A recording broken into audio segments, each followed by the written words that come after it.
بسم الله الرحمن الرحيم.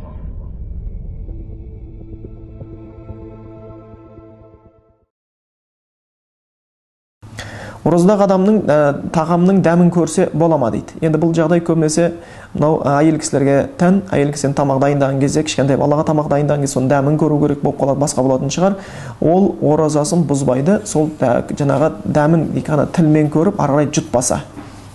Ал енді себебі жоқ адамдарға тамақтың дәмін көрудің қажеттілігі жоқ.